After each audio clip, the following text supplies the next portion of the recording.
3 days after a shooting on board a Kalamazoo Metro bus, we're learning some new information tonight. Yeah, had the incident happened a few months before, a sheriff's deputy likely would have been on scene. Doug Reardon explains why there wasn't a sheriff's deputy there on Saturday.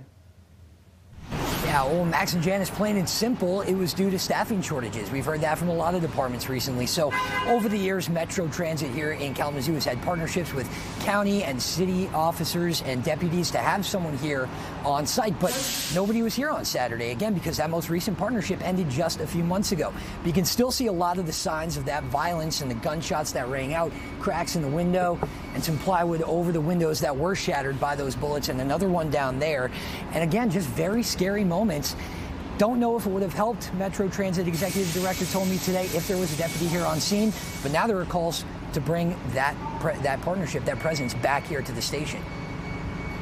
A few boarded up windows and some extra security. The only lingering signs of violence Saturday morning, a shooting that hurt 3 passengers aboard a Kalamazoo Metro bus and left the gunman shot dead by police. Off camera, Metro Executive Director Sean McBride telling me that until a few months ago, Metro had an arrangement with the Kalamazoo County Sheriff's Office that kept a deputy on site for additional security. Before that, a similar partnership with KDPS that ended in 2018. Both, he says, fell through because of staffing shortages. The suspect, 54-year-old Anthony Oliver, was shot and killed by police. The bus where it happened already back in circulation and making its regular routes. On Monday, transportation union reps from Washington, D.C. descended on Kalamazoo to fight for the workers and riders affected by the shooting. Going forward, what are we going to do with the members? Their concerns that are health and their stress. Mental health is a big concern. It's unfortunately not a new scenario. Last month, a gunman shot and killed 9 and himself at a rail yard in San Jose, California. Costa says the union has contacted the governor's office here in Michigan and is pushing local and federal lawmakers to use funding from the newly passed infrastructure bill to bolster mental health support for riders and workers when these traumatic events happen. I want to make sure we're working together and they have a plan. What is their plan?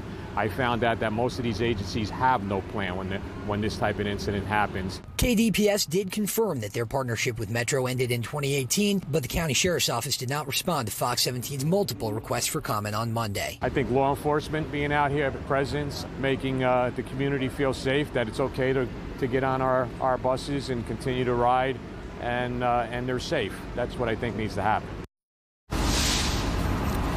And again, guys, these windows are really the only signs that you can tell this happened at all on Saturday. Buses are coming and going. We've seen them do that all afternoon, so things are back to normal here. We do have a press conference scheduled for 10 a.m. tomorrow where Michigan State Police will be joining local law enforcement to tell us a little bit more about what happened. And we also should note that in speaking to the executive director today, he said that officers were here within just a couple of minutes. So again, not clear if it would have made a difference if they still had that partnership intact, but we'll keep you updated. And again, we'll have more information on this tomorrow afternoon for you. Live in Kalamazoo, Doug Reardon, Fox 17 News. All right, thanks.